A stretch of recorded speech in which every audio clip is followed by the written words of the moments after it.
So இந்த question வந்து நம்மளுக்கு ஏப்ரல் 2025ல் ஒரு 5 மார்க்காக 13th கொஸ்டின் 5 மார்க்காக கேட்ட ஒரு கொஸ்டின். ஸோ அதே மாதிரி தான் கொஸ்டின் எப்படி கேட்பாங்கன்னா, எவாலுவேட் அப்படின்னு சொல்லிட்டு integral of x power 4 cos x dx அப்படின்னு சொல்லி கேட்பாங்க. ஸோ ஃபஸ்ட்டு அதே மாதிரி என்ன பண்ண போகிறோம், ஃபார்முலா எழுதிக்கலாம். Integral uv dx equal to uv dash minus u1 v double dash plus u2 v triple dash minus போயிட்டே இருக்கும். ஸோ நமக்கு தேவையான அளவுக்கு எடுத்துக்கலாம். சரியா? ஸோ இப்போ நான் ஃபர்ஸ்ட் என்ன பண்ண போகிறேன்னா, லாஸ்ட் சம்மில் போட்ட மாதிரி சைடில் எதுவும் போடாமல் டேரெக்டாகவே போடலாம், ஈஸி தானே. ஸோ ஃபர்ஸ்ட்டு நம்மளுக்கு u டேர்ம் v டேர்ம் தெரியணும். ஸோ இந்த டேர்ம் u, இந்த டேர்ம் v, கரெக்டாக? இல்லைனா நம்ம கம்ஃபர்டபுளுக்கு போடவே செஞ்சிடலாம். இப்போ u equal to x power 4, v equal to cos x. Okay, so first யூவோட வேல்யூ என்ன, இங்கே u தான் இருக்குது, யூவோட value x power 4. v dash என்ன, v டேஷ் தெரியாது. அப்போது ஃபர்ஸ்ட் டைம் இன்டகிரேட் பண்ண போகிறோம். ஸோ காஸை இன்டகிரேட் பண்ணிங்கன்னா you God sin x. So அதனால் இங்கே sin x minus next u1 பண்ண என்ன வரும், ஸோ டிஃப்ரென்ஷியேட் பண்ணணும். பவரில் இருக்கிறத முன்னாடி போடுங்க, பவரில் ஒன்றா மைனஸ் பண்ணுங்கள். அப்போது x 4x3. இங்கே v டபுள் டேஷ் பண்ணணும், சைனை பண்ணால் மைனஸ் cos x, மேலேயே ஃபார்முலா எழுதியிருக்கேன். So again minus cos x, again plus u2 பண்ணணும். 4 கான்ஸ்டன்ட் விட்டுருங்க, பவரில் இருக்கிறத ஃப்ரண்ட்டில் எழுதுவீங்க. அப்போ 4 3s 12 ஆகிடும். எக்ஸ் பவர் 3ல் ஒன்று மைனஸ் பண்ணோன்னா 2. ஸோ அதனால் 12x².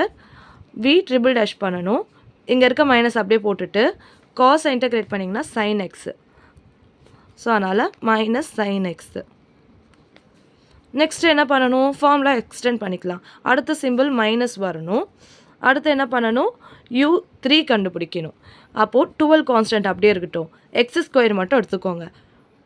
எப்படி இன்டகிரேட் பண்ணுவோம், பவர் இருக்கிறத ஃப்ரண்ட்டில் போடுவோம். அப்போ 12 × 2 என்ன ஆகிடும், 24 ஆகிடும். எக்ஸ் பவரில் என்ன பண்ணணும், ஒன்றை மைனஸ் பண்ணணும். இப்போ 2 - 1 1 ஆகிடும். அப்போ ஆன்சர் 24x. இங்கே v பவர் v வந்து 4 டைம்ஸ் டிஃப்ரென்ஷியேட் பண்ணணும். அப்போது இங்கே என்ன பண்ணுறேன், மைனஸ் அப்படியே போடுறேன். சைனை இன்டகிரேட் பண்ணிங்கன்னா ப்ளஸ் காசு. நான் அப்பப்போ கொஞ்சம் டிஃப்ரென்ஷியேஷன் வளருவேன், விஏ ஃபுல்லாக இன்டகிரேட் தான் பண்ணணும். Okay, so plus cos x. So இங்கே காஸ் எக்ஸ் அப்படின்னு வந்துடும். நெக்ஸ்ட்டு ப்ளஸ், ஏன்னா இங்கே மைனஸில் முடிஞ்சிருக்கு, ப்ளஸ் பண்ணணும். இப்போது u4 என்ன கிடைக்கும், 24. எக்ஸ் பவர் -1 போட்டிங்கன்னா என்ன ஆகிடும், 0 ஆகிடும். So anything power 0 1. So answer உங்களுக்கு 24 தான் கிடைக்கும். இங்கே இதை 5 டைம்ஸ் பண்ணிங்கன்னா என்ன கிடைக்கும், காஸ் எக்ஸை பண்ணிங்கன்னா sin x தான்.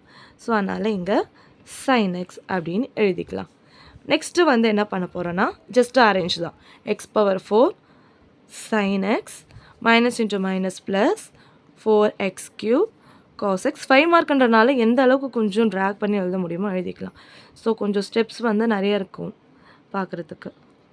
Minus 24x cos x plus 24 sin x இப்படி எழுதிக்கலாம். ஸோ சம்ம இதோட முடிச்சுக்கலாம். அப்படி இல்லைன்னா 5 மார்க்குன்றனால இன்னும் கொஞ்சம் எப்படி எக்ஸ்டெண்ட் பண்ணி எழுதலான்னா, சைனை தனியாக பிரிக்க போகிறோம், காஸை தனியாக பிரிக்க போகிறோம். எனக்கு இப்படி பிரிக்கிறது கஷ்டமாக இருக்குன்னா ஃபஸ்ட்டு சைன் டேர்ம்ஸில் ஒன்றா எழுதிக்கலாம். அப்போ எக்ஸ் பவர் 4 sin x. சில பேர் கன்ஃபியூஸ் ஆகும் எப்படி பிரிக்கிறோம் அப்படின்ட்டு. ஸோ எங்கே சைன் இருக்குது, இங்கே சைன் இருக்குது. அப்போது சைன் டேர்ம்ஸ் எல்லாம் ஒன்றா எழுதி, எல்லாமே ப்ளஸ் அண்ட் மைனஸில் இருக்கனால எப்படி எழுதினாலும் இஷ்யூ வராது. சிம்பிள்ஸ் மட்டும் ஃப்ரண்ட்டில் இருக்க சிம்பிள்ஸை கரெக்டாக ஃபாலோ பண்ணிக்கணும். ஸோ ஃபஸ்ட்டு சைன் டேர்ம்ஸ் எழுதிட்டேன். இப்போ காஸ் டேர்ம்ஸ்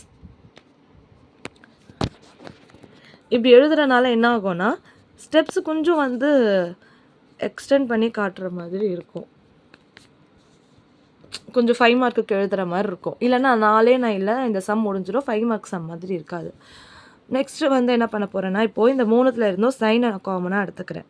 இப்போ சைனை நான் காமனாக எடுத்துட்டேன். இங்கே என்ன இருக்குது, எக்ஸ் பவர் 4 இருக்குது, இங்கே 12, இந்த இடத்துல 24.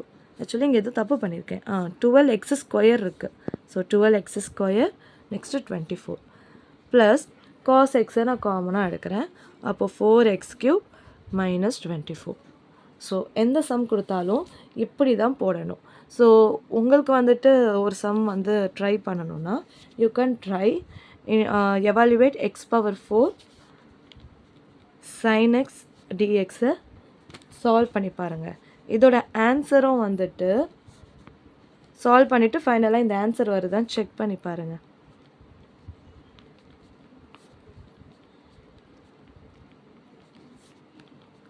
ஆக்சுவலி இப்போ நம்ம ஒர்க் அவுட் பண்ணோம் இல்லையா, அதே ப்ராப்ளம் தான். ஆனால் சைன் இருக்கிறதுல காசும் காசு இருக்கிற இடத்துல சைனும் மாறும், அவ்வளோதான் வித்தியாசம்.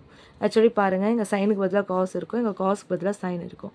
ஏன்னா கொஸ்டின் வந்து நமக்கு இங்கே காசு இங்கே சைனு, அதனால் அந்த சேஞ்சஸ். மற்றபடி உங்களுக்கு ஆன்சர் அதே மாதிரி சிம்பிள்ஸ் மட்டும் வேரி ஆகும்.